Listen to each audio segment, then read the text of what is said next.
ኢትዮጵያ ፈታኝ መስመር ላይ ነች ሲሉ የኢፌድሪ የጦር ኃይሎች ጠቅላይ ኤታማዦር ሹም ፊልድ ማርሻል ብርሃኑ ጁላ ተናገሩ። ፈተናው ምንድነው የሚለውን እናያለን። በአንድ ሳምንት ውስጥም ሁለት የሀገሪቱ ከፍተኛ ወታደራዊ ኃላፊዎች በሀገሪቱ የደህንነት ጉዳዮች ላይ ከባባድ ትንተናዎችን ሰጥተዋል። ጠቅላይ ሚኒስትር አብይ አህመድ ማክሰኞ ዕለት ፓርላማ ይቀርባሉ። የትግራይ ትምህርት ቢሮ ትምህርት ሚኒስቴር ለትግራይ ክልል 12ኛ ክፍል ተፈታኞች የፈተና ወረቀት ስላላከልኝ የራሴን ፈተና ጥቼ ተማሪዎችን እፈትናለሁ ብሏል። የፌደራል መንግስት ምላሽም ሰጥቷል። ጤና ይስጥልን ኢትዮ ፍሮንቶች ነን። አብራችሁን ስትቆዩ እነዚህን ጉዳዮች በስፋትና በጥልቀት በመረጃና ትንታኔ ትሰማላችሁ። እስከዛው ቻናላችንን ሰብስክራይብ፣ ላይክ እና ሼር እያደረጋችሁ አብራችሁን ቆዩ። ኢትዮጵያ የባህር በር ለማግኘት የምታደርገው ጥረት ፈታኝ መስመሮችን ማለፍ ይጠበቅበታል ሲሉ የኢፌድሪ የጦር ኃይሎች ጠቅላይ ኤታማዦር ሹም ፊልድ ማርሻል ብርሃኑ ጁላ ተናገሩ። ፊልድ ማርሻል ብርሃኑ ጁላ ይህንን ያሉት የኢትዮጵያ ብሔራዊ የመከላከያ ኮሌጅ ለአንድ ዓመት የከፍተኛ አመራር ትምህርትን ሲከታተሉ የነበሩ ሰልጣኞችን ባስመረቀበት ወቅት ነው። በዚህ ወቅት ፊልድ ማርሻል ብርሃኑ ጁላ ኢትዮጵያ በቀጠናው የተደቀኑባትን አደጋዎችን አስመልክቶ ንግግርን አድርገዋል። ኢትዮጵያ የባህር በር ለማግኘት የምታደርገው ጥረት ፈታኝ መስመሮችን ማለፍ ይጠበቅበታል ያሉት ፊልድ ማርሻሉ ለዚህ ጠንካራ ዝግጁነት ሊኖር እንደሚገባም አንስተዋል። የኢትዮጵያ ጠላቶች ሀገሪቱ በሰላም እጦት የሚታወቀውን የቀይ ባህር ቀጠናን የማረጋጋት ሚናዋን እንዳትጫወት በውስጥ ችግር ተጠምዳ እንድትቆይ ሰርተዋልም ብለዋል። ኢትዮጵያን ከባህር ዳርቻ ለማስወጣት የተጠቀሙበት ዘለግ ያለ እድሜ የነበረው ጸረ ኢትዮጵያ ቅንጅት ዛሬ ደግሞ እድሳት ተደርጎለት ስሙን ቀይሮ ጽምዶ ብሎ በመሰየም ታሪካዊ የጸረ ኢትዮጵያ ሴራውን ቀጥሎ ይገኛል። የዚህ ጥምረት ወይም ቅንጅት ወይም ጽምዶ ባለቤት ከኢትዮጵያ ጫንቃ ላይ መውረድ የተሳነው የግብጽ ገዢ መደብ ነው። በጎረቤታችን መላላክ የለመዱ መንግስታትና ቡድኖች አሁንም መላላክ አላቋረጡ። ኢትዮጵያን ለማዳከም ለሚሰሩ ስራ በሚከፈላቸው የማይጠረቃ ጥቅም ኢትዮጵያን ይዘው አብረው ከማደግ ይልቅ ራሳቸውን ከችግር ከማውጣት ይልቅ በችግር ውስጥ እየኖሩ እኛን ጎትተው ወደ ችግር ማስገባት ይፈልጋሉ። ፊልድ ማርሻል ብርሃኑ የኢትዮጵያ ጠላት ያሏቸው አካላት ከዚህ ቀደም ኢትዮጵያ ከባህር በር እንድትወጣ ያሴሩት ሴራ ዛሬ ራሱን አድሶ ጽምዶ ተብሎ መምጣቱን አንስተዋል። የዚህ ጽምዶ ባለቤትም ከኢትዮጵያ ጫንቃ ላይ የማይወርደው የግብጽ ገዢ መደብ ነው ብለው የኢትዮጵያን አንዳንድ ጎረቤቶችንም በግብጽ ተላላኪነት ከሰዋል። ፊልድ ማርሻል ብርሃኑ በምስራቅ አፍሪካ የነበረውና አሁንም ያለው የሰላም እጦት የአንድ አዝማች እና የተላላኪ ጎረቤቶቻችን እና የውስጥ ባንዳዎች ቅንጅት ነው።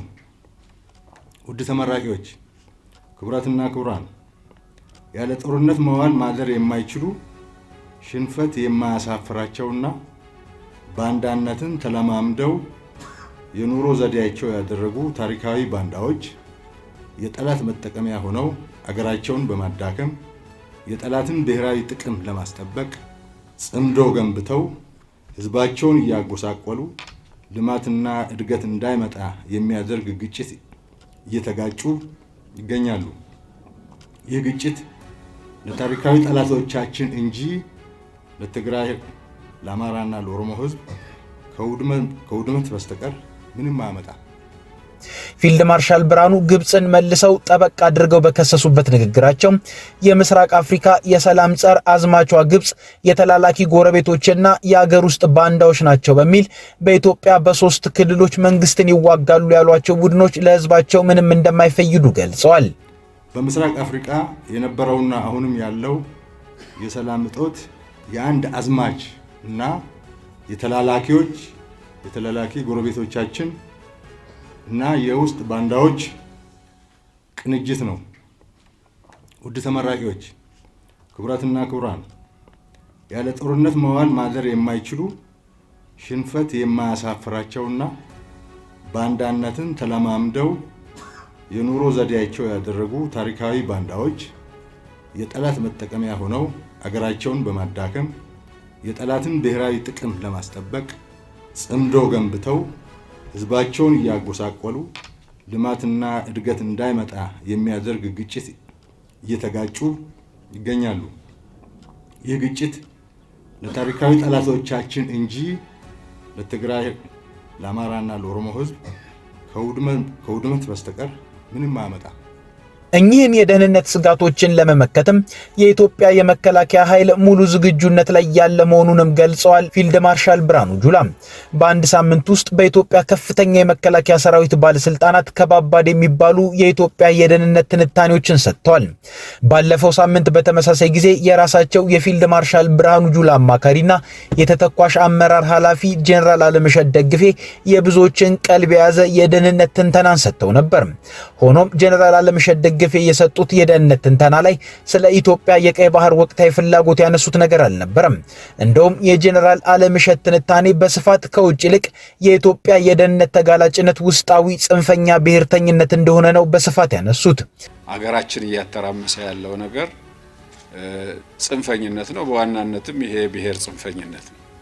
በተለያየ አቅጣጫ ይምጣም፣ በሰሜን በቲፒኤልኤፍ አክራሪ አመራሮች በኩል ይምጣ፣ በአማራ ፋኖ በሚባሉ አክራሪ የአማራ ናሽናሊስቶች ይምጣ፣ በኦሮሚያ በሸኔ ስም በኦነግ ስም በኦላ ስም የሚንቀሳቀሱ አክራሪዎች ስም ይምጣ፣ በአብዛኛው በሀገሪቷ ውስጥ እየተካሄደ ያለው ነገር የብሔር ጽንፈኝነትና ከዚህ ጋር ተያይዞ እኔም ማልመራት እኔ እንደፈለኩ ማላረጋት ኢትዮጵያ ለኔ አጠቅመኝም። ስለሆነም ይሄንን ሰላሟን በማደፍረስ አጠቃላይ እድገቷን በመክታት ችግር ውስጥ የመክተት አይነት አባዜ ነው።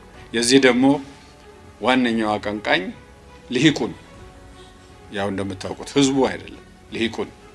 እዚህ ጋር የፊልድ ማርሻል ብርሃኑና የጄኔራል አለምሸት ደግፌ ትንተና ጉዳይ ፊልድ ማርሻል ብርሃኑ አብዛኛውን የኢትዮጵያ ደህንነት ችግር መነሻን ውጫዊ አድርገውት የሀገር ውስጦቹን የውጮቹ ተላላኪ በማድረግ ብቻ ነው የፈረጁት። ጄኔራል አለምሸት ግን አብዛኛውን ጉዳይ የሀገር ውስጥ ችግር አድርገው ነበር የተነተኑት። ሲቀጥልም ጄኔራል አለምሸት ደግፌ ኢትዮጵያ በጦርነት ያጠፋቻቸውን ሀብቶችም አስምረው መናገራቸው ይታወሳል። ትውልዶች ዋጋ እየከፈሉ ነው ኢትዮጵያን ያቆዩት። የሩቁን ትተን ባለፉት 50 እና 60 ዓመታት ብቻ እንኳን ብናይ ከውስጥም ከውጭም በተቀናጀ እንቅስቃሴ ኢትዮጵያውያን ብዙ ችግር ነው ያሳለፉት። ብዙ ወጣቶች ህይወት ከፍለዋል። ብዙ ወጣቶች አካላቸውን አጉለዋል። ዛሬም ግን ያ ውደት እያቆመ አይደለም። አሁንም በስልጣን ጥመኛ አክራሪ ናሽናሊስቶች ምክንያት ውስጣችን እየታመሰ ነው ያለው።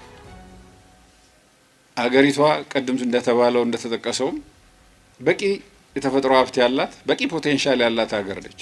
ለሁላችንም ይበቃል፣ ባንቃማም ይበቃናል። ግን የልሂቃኑ ስስት እኔ ብቻዬን ካላስኳት ከሚል አስተሳሰብ ግን ወጣቶች ህይወት እንዲከፍሉ አገር እንድትደማ ያለን ሪሶርስ ወደ ሰላም ሳይሆን ወደ ጦርነት ብቻ እንዲውል እየተደረገ የቆየንበት ሁኔታ ነው ያለው።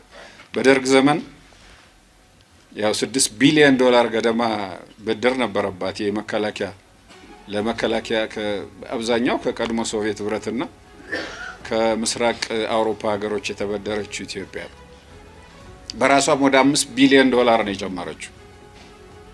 ይሄ ተደምሮ ሲታይ ወደ $11 ቢሊዮን ነው ለጦርነት ወጪ ሆነ።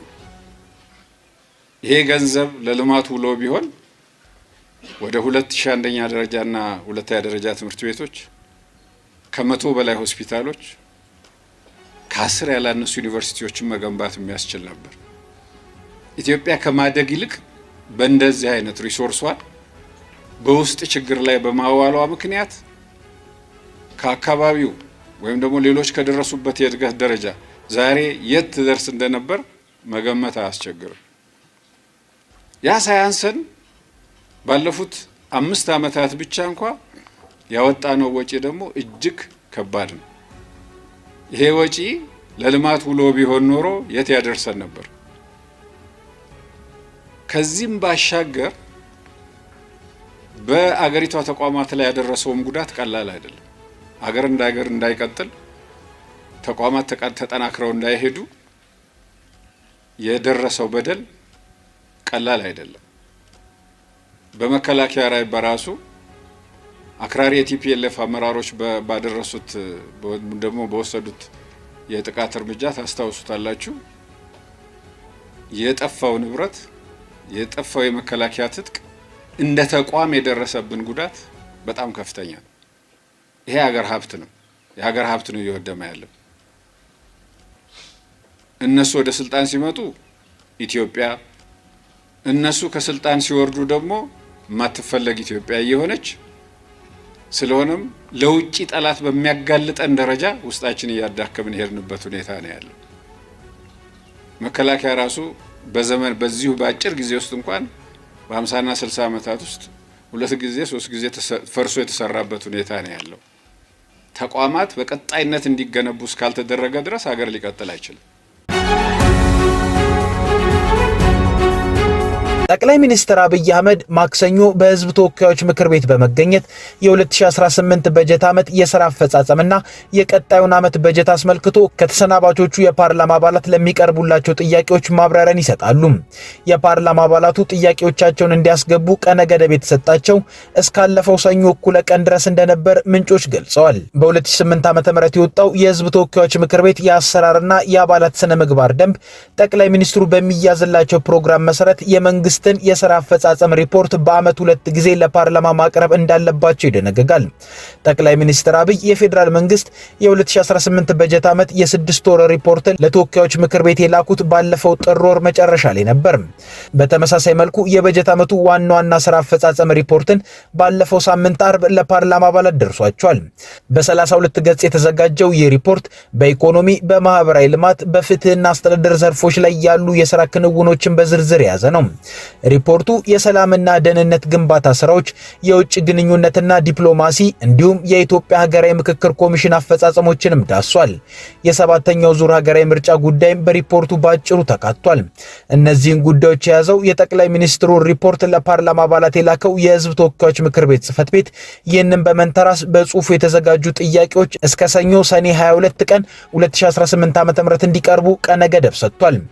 ለኢትዮጵያን ኢንሳይደር ቃላቸውን የሰጡ አንድ የተቃዋሚ ፓርቲ ፓርላማ አባል በተሰጠው ጊዜ ውስጥ የማህበራዊና ኢኮኖሚያዊ ጉዳዮችን እንዲሁም የኢትዮጵያ ሀገራዊ ምክክር ኮሚሽንን የተመለከቱ ጥያቄዎችን በጽሁፍ ማስገባታቸውን ገልጿል። ለጠቅላይ ሚኒስትር አብይ አህመድ ካቀረቧቸው ጥያቄዎች መካከል በ5 ዓመት ውስጥ ተቀባይነት ያገኙት 2 ጊዜ ብቻ መሆኑን የጠቆሙት እኚሁ የፓርላማ አባል በአሁኑም የመመረጥ እድል ማግኘታቸው ላይ ጥርጣሬ እንዳላቸው አስረድተዋል። የህዝብ ተወካዮች ምክር ቤት የአሰራርና የአባላት ስነ ምግባር ደንብ የፓርላማ አባላት የሚያቀርቡትን ጥያቄ መርምሮ የመቀበል ወይም ውድቅ የማድረግ ስልጣን የሰጠው ለአፈ ጉባኤው ነው። ባለፉት 4 ዓመታት አፈ ጉባኤ ታገሰ ጫፎ በመሯቸው የጠቅላይ ሚኒስትሩ የፓርላማ ስብሰባዎች በአማካይ 20 አባላት ጥያቄ እንዲያቀርቡ ይፈቀድላቸዋል። በ6ኛው ዙር አጠቃላይ ምርጫ የተመረጡ የፓርላማ አባላት ጠቅላይ ሚኒስትር አብይ በተገኙበት በመጪው ማክሰኞ ሰኔ 30 የሚያካሂዱት መደበኛ ስብሰባ የመጨረሻቸው ይሆናል። የህዝብ ተወካዮች ምክር ቤት ከሐምሌ ወር ጀምሮ እስከ መስከረም የመጨረሻ ሳምንት ሰኞ ድረስ ለእረፍት እንደሚበተን በአሰራርና የአባላት ስነ ምግባር ደንቡ ላይ ተደንግጓል። በዚህ ጊዜ ውስጥ የሚከሰቱ የተወካዮች ምክር ቤትን መመልከት የሚገባው ጉዳይ የሚከሰት ከሆነ አስቸኳይ የፓርላማ ስብሰባ ሊጠራ ይችላል። ፓርላማው በመጪው ማክሰኞ በሚያካሄደው 30ኛ መደበኛ ስብሰባ በተወካዮች ምክር ቤት የሚቀርበውን የዓመቱ ማጠቃለያ ሪፖርት ላይ በተጨማሪነት እንደሚወያይ ይጠበቃል። የትግራይ ትምህርት ቢሮ ትምህርት ሚኒስቴር ለትግራይ ክልል 12ኛ ክፍል ተፈታኞች የፈተና ወረቀት ስላላከልኝ የራሴን ፈተና ወጥቼ ተማሪዎችን እፈትናለሁ አለ። የቢሮ ኃላፊ ኪሮስ ጉሽ እንደገለጹት ትምህርት ሚኒስቴር በወረቀት ለሚፈተኑ የትግራይ ተማሪዎች የፈተና ወረቀት አላከም። ሚኒስቴሩ በበኩሉ ማንኛውም ክልል የሀገር አቀፍ ፈተና የማውጣትና የመፈተን ስልጣን የለውም ብሏል። የትግራይ ትምህርት ቢሮ ኃላፊ እንደገለጹት ሰኔ 29 ቀን ዩኒቨርሲቲ ገብተው ከሐምሌ 1 ቀን ጀምሮ በወረቀት ሊፈተኑ የነበሩ 15349 ተማሪዎች በትምህርት ሚኒስቴር ምክንያት ፈተናው ስለቀረባቸው ወደ ዩኒቨርሲቲ እንዳይጓዙ ተነግሯቸዋል። ፈተናው በአውሮፕላን የሚመጣና በፌዴራል ፖሊስ የሚጠበቅ በመሆኑ ወደ ትግራይ እንዳይላክ የሚያደርግ ምንም አይነት ምክንያት የለም በማለትም ውሳኔው ፖለቲካዊ ውሳኔ ነው ብለዋል። የክልል ካቢኔ የፈተና ወረቀት በወቅቱ እንዲላክ ለፌዴራል መንግስት ደብዳቤ ማስተላለፉንና እስካሁንም አዎንታዊ ምላሽ አለማግኘቱን የገለጹት በዚህም ትምህርት ቢሮ የራሱን ፈተና አዘጋጅቶ ላልተፈተኑ ተማሪዎች ፈተናውን በአጭር ጊዜ ውስጥ እንደሚሰጥ አመልክተዋል። ኃላፊው የትግራይ ክልላዊ መንግስት የራሱን የዩኒቨርሲቲ መግቢያ ነጥብ ወስኖ ተማሪዎችን ወደ ዩኒቨርሲቲ እንደሚያስገባ ገልጸው የፈተናው ጊዜም ወደፊት ይፋ ይደረጋል ነው ያሉት። ከቀናት በፊት በኦንላይን የሚፈተኑ 14406 ተማሪዎች ፈተናቸውን በተሳካ ሁኔታ መውሰዳቸውን የቢሮ መረጃ ያመለክታል። የክልሉ ትምህርት ቢሮ ራሴ ፈተና አውጥቼ እፈትናለሁ የሚለውን ውሳኔ በክልሉ መገናኛ ብዙሃን የተመለከቱ አስተያየት ሰጪዎች ውሳኔው በተማሪዎች ወደፊት ዕጣ ፈንታ ላይ ሊያስከትል የሚችለውን አደጋ በመጥቀስ ከፍተኛ ስጋታቸውን እየገለጹ ይገኛሉ። ክልሉ ራሱ ፈተና አውጥቶ ቢፈትን እንኳን በፌዴራል በጀት የሚተዳደሩ ዩኒቨርሲቲዎች ተማሪዎቹን በምን አግባብ ሊቀበሏቸው ይችላሉ ሲሉ ጠይቀዋል። እንዲህ ያለውን ትልቅ ፈተና ክልል ራሱን ችሎ ለማስፈጸም መሞከሩ ተማሪዎችን ይበልጥ ከህልማቸው ማደናቀፍ መሆኑንና በተማሪዎች ህይወት ላይ መጫወት እንደሆነ የገለጹም አሉ። በርካቶች ውሳኔው ሊያመጣ የሚችለውን መዘዝ በመስጋት ከእንዲህ አይነቱ ፖለቲካዊ ፍጥጫ ጨዋታ ይልቅ የክልሉ የትምህርት ኃላፊዎች ከትምህርት ሚኒስቴር ጋር በጠረጴዛ ዙሪያ ተወያይተው ተማሪዎቹ የሚፈተኑበትን ህጋዊና አስተማማኝ መንገድ እንዲፈልጉ አሳስበዋል። የትግራይ ክልል ትምህርት ቢሮ በራሴ ፈተና አዘጋጅቼ እፈትናለሁ ማለቱን ተከትሎ ስማቸው እንዲጠቀስ ያልፈለጉ የፌዴራል መንግስት የትምህርት ምዘናና ፈተናዎች አገልግሎት ታማኝ የመረጃ ምንጭ እንዳሉት ማንኛውም ክልል የሀገር አቀፍ ፈተና የማውጣትና የመፈተን ስልጣን የለውም ብለዋል። እኚሁ የፌዴራል መንግስት አካል ይህን ፈተና የማዘጋጀት ስልጣን የፌዴራል መንግስት የትምህርት ምዘናና ፈተናዎች አገልግሎት ብቻ ነው ያሉ ሲሆን ማንኛውም ክልል የሀገር አቀፍ ፈተና የማውጣትና የመፈተን ህጋዊ ስልጣን እንደሌለውም ነው የገለጹት። የክልሉ ራሴ ፈተና አውጥቼ እፈትናለሁ የሚለው አካሄድ ፍጹም ቅቡልነት የሌለው መሆኑን የገለጹት አመራሩ እንፈትናለን ብለው ከወሰኑና ፈተናውን ከሰጡ የፈተናው ውጤት ምንም አይነት ተቀባይነት ስለማይኖረው የምስኪን ተማሪዎችን የቀጣይ የህይወት ጉዞ ነው የሚያበላሹት ሲሉ አስጠንቅቋል። ቀደም ብሎ በትግራይ ክልል በተካሄደ የኦንላይን ፈተና ወቅት የነበረውን ሁኔታ ያነሱት አመራሩ የፌዴራል ጸጥታ አካላትና ፈታኞች በአግባቡ ስራቸውን እንዳይወጡ ጫና ተደርጎባቸው እንደነበርም ገልጿል። ለአብነት ለጸጥታ ማስከበር ስራ የተሰማሩ አካላት እንኳን መሳሪያ እንዳይዙ የማድረግ ጫና እንደነበረባቸው ጠቅሰው በወቅቱ የተማሪዎች ቀጣይ ህይወት ጉዞ እንዳይበላሽ ሲባል ብቻ ትምህርት ሚኒስቴር ፈተናው በጫና ውስጥም ቢሆን ታግሶ እንዲሰጥ ማድረጉን አስታውሷል። የአሁኑ የወረቀት ፈተና አግባብ ባለው የፈተና አካሄድና ስርዓት ከሐምሌ 22 እስከ ሐምሌ 24 ቀን 2018 ዓ.ም ድረስ እንዲሰጥ መታቀዱን እኚሁ አካል ተናግረዋል። ይህ ሆኖ እያለ ክልሉ በራሱ መንገድ ፈተና ቢፈትን በአገሪቱ የትምህርት ስርዓት መሰረት ውጤቱ ተቀባይነት እንደማይኖሩ አረጋግጧል። ዘግይቶ በወጣ መረጃም በወረቀት የሚሰጠው የ12ኛ ክፍል አገር አቀፍ ፈተና በትግራይ ክልል ከሐምሌ 22 እስከ ሐምሌ 24 ቀን 2018 ዓ.ም በመቀሌና አክሱም ዩኒቨርሲቲዎች ውስጥ እንደሚሰጥ የትምህርት ምዘናና ፈተናዎች አገልግሎት አሳውቋል። አገልግሎቱ ከትግራይ ለተነሳው ጥያቄም አጭር ማብራሪያን የሰጠው የ2018 ዓ.ም ትምህርት ዘመን 12ኛ ክፍል አገር አቀፍ ፈተና በአብዛኛው በስድስቱ ዙሮች በበይነ መረብ በተሳካ ሁኔታ በሰላም እየተሰጠ ይገኛል ያለ ሲሆን የተወሰኑ የመሰረተ ልማት ተደራሽነትና የኮምፒውተር እጥረት ባለባቸው አካባቢዎች በአራት ዙሮች በወረቀት ለመስጠት ዝግጅት ተደርጓል ብሏል። በትግራይ ብሔራዊ ክልል በበይነ መረብ ለመፈተን ለተመዘገቡ 14755 ተፈታኞች በስድስት ዙር ከሰኔ 23 2018 ዓ.ም ጀምሮ እየተሰጠ መሆኑን አመልክቷል። በክልሉ በወረቀት ለመፈተን ለተመዘገቡ 15325 ተፈታኞች ከሐምሌ 22 እስከ ሐምሌ 24 ቀን 2018 ዓ.ም በመቀሌና በአክሱም ዩኒቨርሲቲዎች ውስጥ በወረቀት እንዲፈተኑ ዝግጅት ተደርጓልም ሲል ገልጿል። ይህን ዘገባ የወሰድነው ከቲግቫ ኢትዮጵያ ነው። ከኢትዮ ፍሮንት የዛሬ ጉዳዮቻችን እነዚህ ነበሩ። አብራችሁን ስለቆያችሁ እናመሰግናለን። ቻናላችንን ሰብስክራይብ አድርጉልን። መልካም ጊዜ